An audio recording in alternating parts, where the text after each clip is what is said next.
Bonjour à tous et bienvenue dans ce tout nouveau numéro de S'installer en région. Chaque semaine, nous vous proposons de découvrir les opportunités des territoires en France. Aujourd'hui, c'est le département de la Charente qui est à l'honneur. Je reçois pour cela Arnaud Laurent. Bonjour. Bonjour. Vous êtes chargé de développement chez Charente Développement. Tout à fait. Et vous êtes accompagné de Jean-Marc Brouillet. Bonjour. Vous êtes le président de la communauté de communes Bandiat-Ardoire. Alors, avant de commencer à parler des spécificités du département, je voudrais donner la parole à l'élu. Vous êtes élu de ce territoire. Voilà, qu'est-ce qui vous passionne dans votre mission au quotidien ? Merci de me donner la parole. Je suis très content d'être à Paris aujourd'hui puisque c'est la première fois que je participe à ce salon. Je suis élu donc président de la communauté de communes depuis ce mandat, mais j'ai un long passé de 4 mandats. Bon. Mon territoire, je l'aime parce que d'abord c'est la Charente, c'est un terroir où il fait bon vivre. C'est connu par son cognac, entre autres, mais il y a d'autres activités sur notre territoire. C'est un bon climat. Nous ne sommes pas dans les bouchons, comme aujourd'hui je regardais. Quand je regarde aujourd'hui la presse qui nous dit 46 millions d'euros par jour, eh bien, si on vient chez nous, on est loin de ce chiffre-là. J'aime ce territoire parce que je pense qu'il y a beaucoup de choses à faire. Nous sommes proches de Paris, puisque bientôt en 2017 on sera à 1h40 et puis on est au carrefour de grandes villes comme Bordeaux, Limoges et Angoulême.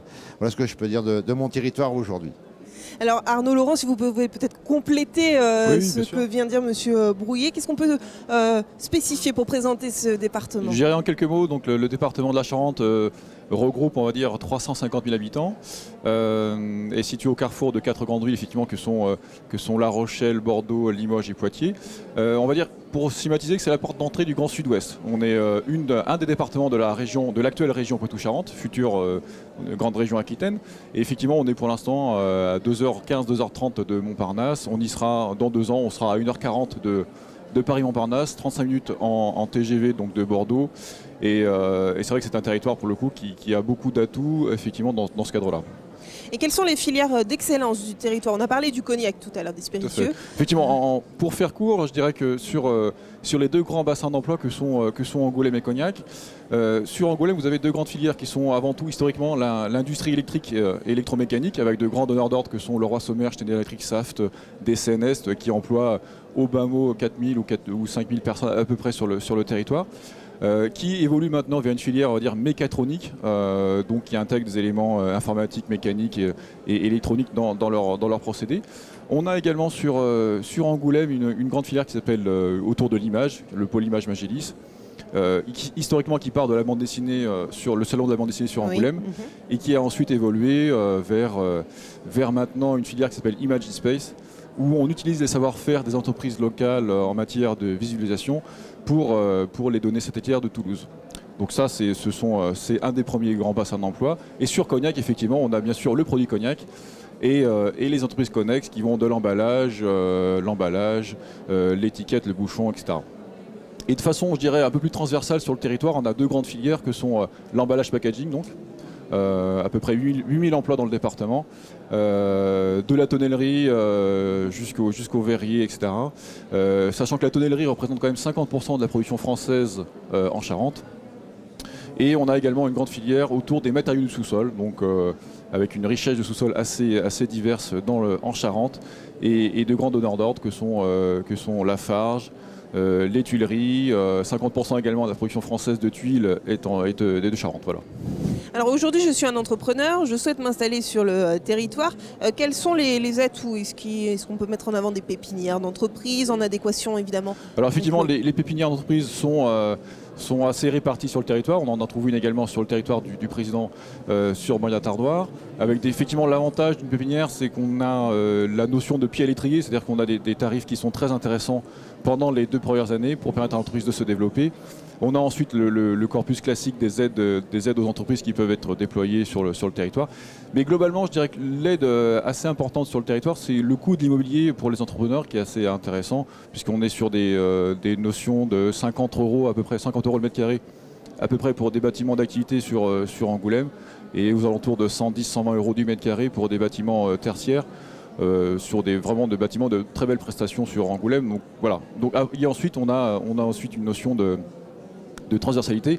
C'est, je dirais, un petit département en termes d'habitants. Mais l'avantage, le gros avantage, c'est que tout le monde se connaît.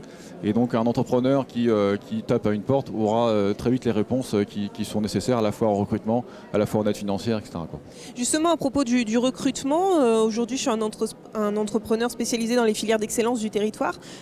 J'ai un bassin des étudiants qui sont formés sur ces filières d'excellence. Tout à fait. Alors effectivement, la Charente, Angoulême, n'a pas de grandes universités comme à Poitiers, La Rochelle ou Bordeaux. On a à peu près 4500 étudiants sur le département. Et en revanche, effectivement, on a des formations qui sont vraiment adaptées aux besoins des entreprises. Ça va d'une formation ingénieur packaging pour correspondre aux besoins des entreprises. On a des formations liées au métier des spiritueux, donc avec des formations Bac+5 en master commerce des vins et spiritueux. On a des formations autour du jeu vidéo avec une l'Engmin, qui est donc l'école du jeu et des médias interactifs numériques, donc des Bac+5 sur les métiers de l'infographie, du jeu vidéo, etc.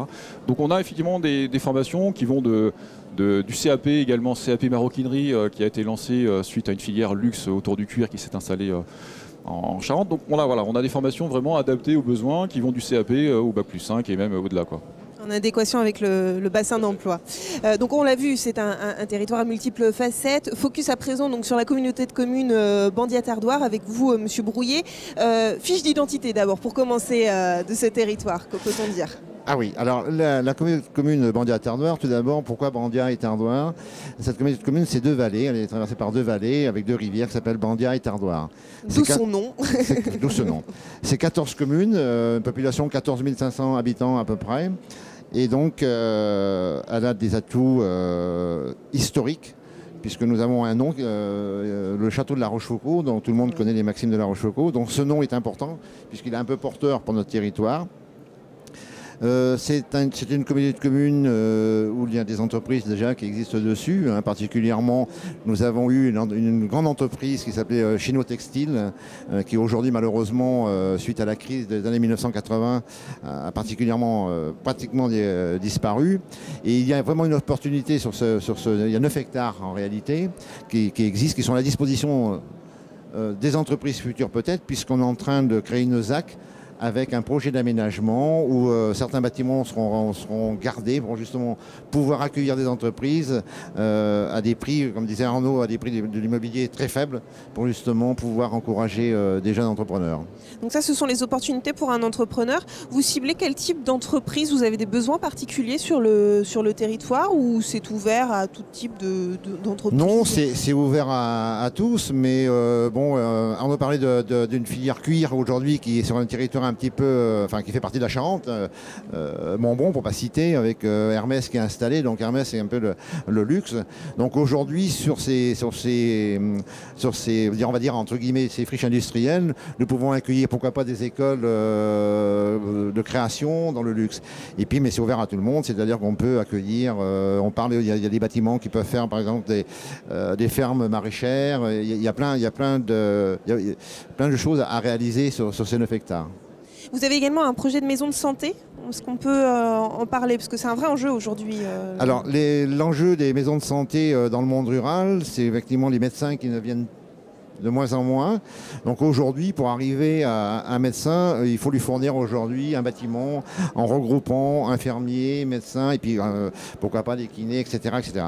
Donc on a des projets, on a un projet de santé sur le territoire Bandiat-Ardoire, mais au-delà de Bandiat-Ardoire justement, pour pouvoir intéresser les médecins à venir chez nous en leur offrant l'immobilier.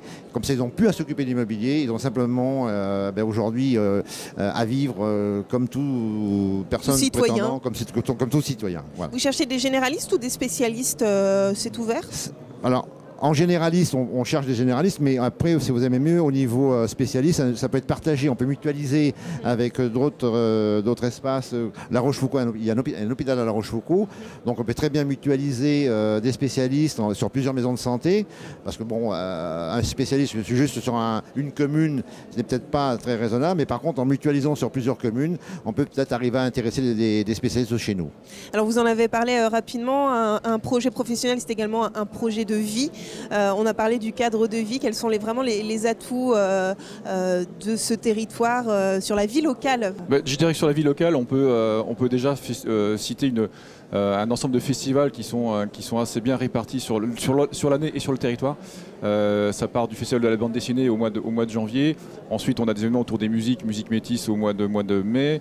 On a ensuite des événements autour du blues à Cognac au mois de juillet. On a des événements autour du piano. On a le festival de Confolens au mois d'août. Donc c'est vrai qu'on a une richesse festivalière assez importante. On a un cadre de vie qui est quand même assez exceptionnel, il faut le dire.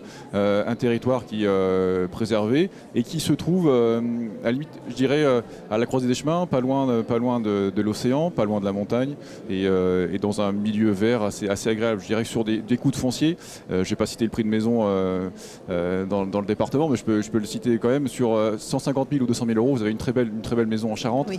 Donc je pense qu'on peut attirer des régions. C'est bien différent à Paris, effectivement, sur le cadre de vie. Mais écoutez, messieurs, merci beaucoup d'être venus sur le plateau de S'installer en région. Quant à nous, on se retrouve très bientôt pour une nouvelle émission. Au revoir.